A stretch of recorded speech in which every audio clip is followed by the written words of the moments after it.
দেখো একদম পুরো মেশিনটা পুরো হিলছে দেখো একদম। হ্যালো ভিউয়ার্স, আবারও চলে এলাম মেশিন নিয়ে এই খেজুর গাছের গোড়াতে। তো সৌদি আরবের খেজুর গাছের অনেক রকম পরিচর্যা করতে হয়। তো অনেক ভিডিও আমি দিয়েছি খেজুর গাছের কি কি পরিচর্যা করতে হয়। আজকে এই মেশিন দিয়ে কি কাজ করব সেটাই এই ভিডিওর মাধ্যমে দেখাবো।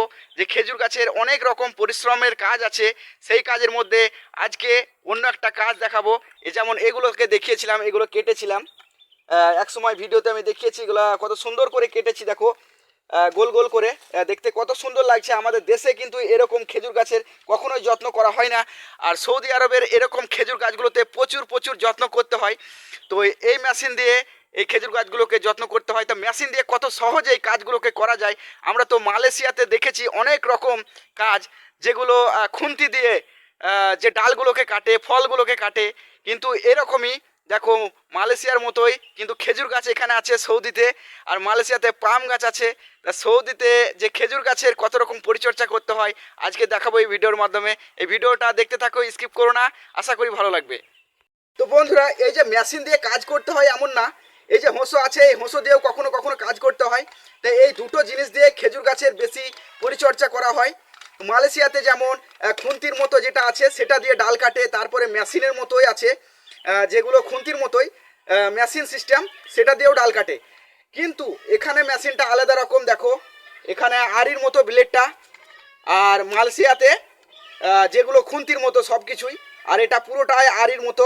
আমাদের দেশে যেমন আড়ি হয়, আড়িটা যেমন আগু পিছু করে কাটতে হয়, এই মেশিনটার সেম কেস, আগু পিছু হয় এই মেশিন দিয়ে। তা এই মেশিন দিয়ে গাছের ডাল কাটা, তারপরে এই যে খুঙাগুলো কাটা, মানে নেটগুলো যেগুলো থাকে সেগুলো বার করা খুব সহজে হয়ে যায়।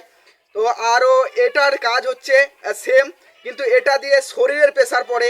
কিন্তু এটাতেও কাটতে বেশ ভালো লাগে, আবার মেশিনেও কাটতে ভালো লাগে। মেশিনে একটু তাড়াতাড়ি হয় এতটুকুই, আর এটাতে একটু লেট হয়। কিন্তু মালয়েশিয়ার যে খুন্তিগুলো থাকে, সবাই নাকি বলে যে খুন্তি দিয়েই কাটতে ভালো লাগে। যে মেশিন থাকে সেই মেশিন দিয়ে ভালো লাগে না কাটতে। কিন্তু আমাদের এই যে মেশিন আছে, এই মেশিন দিয়েই কাটতে ভালো লাগে। আর এটা দিয়ে প্রচুর প্রেসার দিতে হয়। যে আমাদের তো ঠেলে কখনো ডাল কাটা বা এরকমের যে নেটগুলো আছে সেগুলো বার করা হয় না, এগুলো টেনে টেনে বার করতে হয়। সেই জন্যই প্রচুর প্রেসার পড়ে, তবে এগুলোতে কাটে। তা প্রচুর ধার এটাতেও আছে। আর আড়ি তো হচ্ছে কারেন্টের মাধ্যমে চলবে। বড় বড় যে বাগানগুলো আছে খেজুরের, সেই বাগানগুলোতে কারেন্ট ব্যবস্থা নেই, সেগুলোতে ডিজি নিয়ে যে এই মেশিন দিয়েই কাজ করে। তো এই মেশিনটা কত স্পিডে চলে আর কত সহজে এই কাজগুলো হয়ে যায়, আজকে সেটার জন্যেই এই ভিডিওটা বানানো। তা দেখো এই মেশিনটা আগে ফিট করে নিই, তাহলে বুঝতে পারবে যে আসলে মেশিন দিয়ে কাজ করাটা সহজ নাকি এটা দিয়ে কাজ করা সহজ। আমি দুটোতেই কাজ করে দেখাবো আজকে।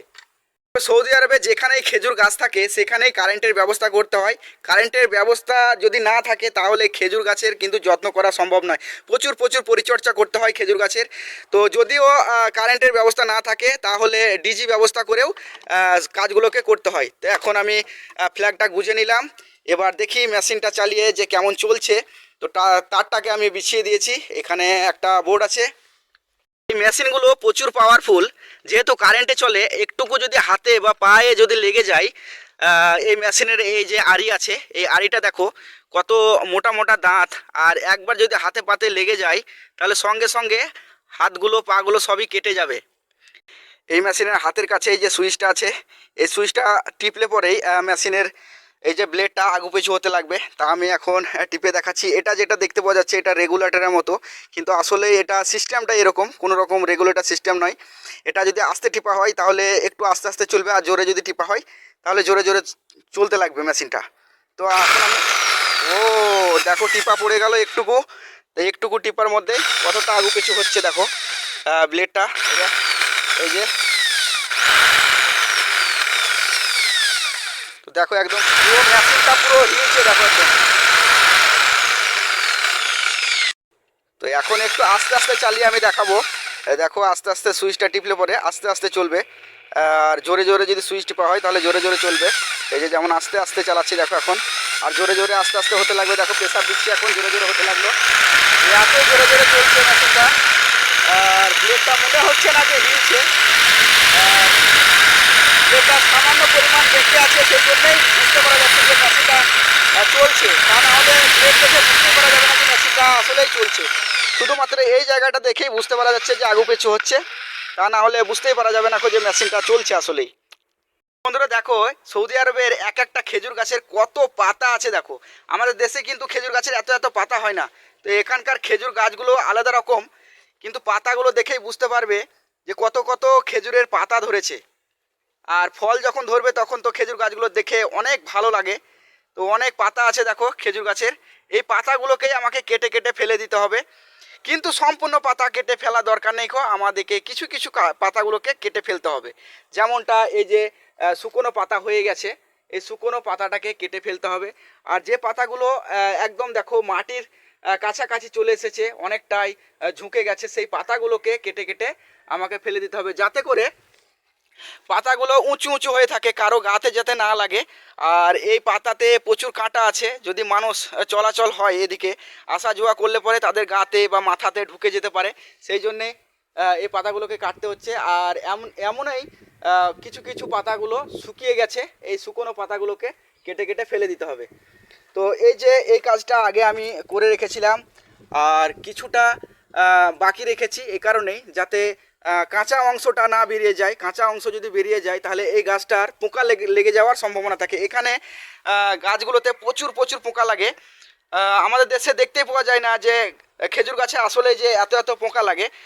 যখনই দেখি যে রস বার করছে জায়গাটায় ক্ষত হয়ে যায়, তাছাড়া খেজুর গাছে কোনো রকম পোকা লাগা দেখতে পাওয়া যায় না। কিন্তু সৌদি আরবের খেজুর গাছের প্রচুর প্রচুর পোকা লাগে, কেন কে জানে সেটা বলতে পারছি না কো। আর প্রচুর পরিচর্যা করতে হয়, যেমনটা এইগুলোকে কেটেছি আর এখন পাতাগুলোকে কাটতে হবে। তো বন্ধুরা এই যে পাত কাটা আছে, এই পাত কাটা দিয়ে এক একটা ডাল এতটাই মোটা, কয়েক টান লাগে দেখাচ্ছি তোমাদেরকে, যে অনেক টান দেওয়ার পর এক একটা ডাল কাটে। তো মেশিন যারা চালাতে জানে না তাদের প্রচুর পরিশ্রম হয় এই পাত কাটা দিয়ে এই ডালগুলোকে কাটতে। তা এখন আমি একটা ডালকে তোমাদেরকে কেটে দেখাচ্ছি এই পাত কাটা দিয়ে যে কতটা পরিশ্রম করতে হয়। তো এই ডালটা দেখো অনেকটাই মোটা আছে, এই ডালটাকে প্রথমে কেটে দেখাই। এক টান, দু টান, তিন টান, চার টান, পাঁচ টান। দেখো পাঁচ টান দেওয়ার পর একটা ডাল কাটলো। আর কতটা সময় লাগলো এই পাত কাটা দিয়ে কাটতে। তবে এই পাত কাটা যদি চালাতে জানা হয় তাহলে কিন্তু এক টানেই কেটে যাবে। তবে পরিশ্রম দেখালাম এই গাছের ডাল কাটা, এই পাত কাটা দিয়ে কয়েক টান দেওয়ার পর একটা ডাল কাটলো, যেমন 5 টান দিতে হলো। আর এক টানেই শুধুমাত্র কেটে যাবে যদি কায়দা জানে। তো এই কায়দা জানার কারণে এই পাত কাটা দিয়েই এক টান থেকে 2 টানের মধ্যে আমি পাতাটাকে কেটে দেবো। তবে এটা দিয়ে আমি কখনো কাজ করিনি, তবে কায়দা যদি জানা হয় তাহলে এক টানেই কেটে যাবে। তবে আমার পক্ষে হয়তো 2 টান লাগতে পারে, কেননা আমি এটা দিয়ে কখনোই কাটিনি কো। তবে দেখেছি যে এরকম করে কাটতে হয়, একটু টেরা করে লাগালে পরে পাতাগুলো খুব সহজেই কেটে যায়। তো আমি তোমাদেরকে আর একটা পাতাকে কেটে দেখাচ্ছি, যেটা 1 থেকে 2 টান আমার কাছে লাগবে। আর যারা কায়দা জানে তাদের 1 টানের মধ্যে কেটে যাবে। তবে কোন ডালটা কাটবো সেটাই ভাবছি। এই ডালটাই কেটে দেখাচ্ছি তোমাদেরকে। এই যে দেখো একটু টেরা করে লাগিয়েছি, এই টেরা করে লাগার কারণে ডালটা খুব সহজেই কেটে যাবে। খুব দেখো 1 টানের মধ্যেই কেটে গেল। হ্যাঁ, মনে হচ্ছিল যে হয়তো আমার পক্ষে 2 টান লাগবে, 1 টানের সম্ভব হবে না, কিন্তু আমি 1 টানেই কেটে দিতে পারলাম। তবে যাদের কায়দা আছে এসব জিনিস দিয়ে কাটা, তারা কিন্তু 1 টানে এরকম করেই কেটে দেয়। এই যে মেশিন চলছে দেখো, এই যে এই ডালটাকে নুয়ে আছে, এই ডালটাকে কেটে দেখো। দেখো এই মেশিনে যদিও 2 সেকেন্ড লাগে, তো এই যে পাত কাটা আছে এটা যদি চালাতে পারা হয় ঠিকঠাকভাবে তাহলে 1 সেকেন্ডের মধ্যেই কেটে যাবে। তবে এটার থেকে এটাই বেশি বেটার যারা জানে। আর যারা জানে না তাদের পক্ষে প্রচুর কষ্টকর হয়ে যাবে এটা দিয়ে কাটা। আর আমরা এই মেশিন দিয়েই কাটি। আর মেশিনটা দেখো আড়ির মতো। আর যদি একটুকু হাত স্লিপ হয়ে যায় এই উঁচুতে, যাদের কাজের অভ্যেস নেই তারা তো মই দিয়ে কাজ করতে হয়। এই গাছটা তবুও ছোট, অনেক অনেক গাছ আছে যারা বাগানে কাজ করে, অনেক বড় বড় গাছ, সেই গাছগুলোকে এই মেশিন দিয়েই কাটে। আর এই মেশিন দিয়ে কাটার কারণে মই লাগাতে হয়। আর মই লাগালে পরে এই যে এটা থাকে, এটা ঘাড়ে বন্দুকের মতো ঝুলিয়ে নেয়। আর ঝুলিয়ে নিয়েই কাটতে হয় এরকম করে। পুরো ভিডিওটা দেখার জন্যে তোমাদেরকে অনেক অনেক ধন্যবাদ। যারা নতুন নতুন আমার ভিডিও দেখছো তাদেরকে বলছি যে সৌদি আরবের ব্লগ ভিডিও যদি দেখতে চাও তাহলে আমার চ্যানেলটা সাবস্ক্রাইব করে রেখো। আর যারা প্রতিনিয়ত আমার ভিডিও দেখো তাদের জন্য তো আন্তরিক ভালোবাসা রয়েছে। তো এরকম সৌদি আরবের ব্লগ ভিডিও যখনই ছাড়বো তোমাদের কাছে পৌঁছে যাবে। যদি ভিডিওটা ভালো লেগে থাকে তাহলে কমেন্ট করে জানিও।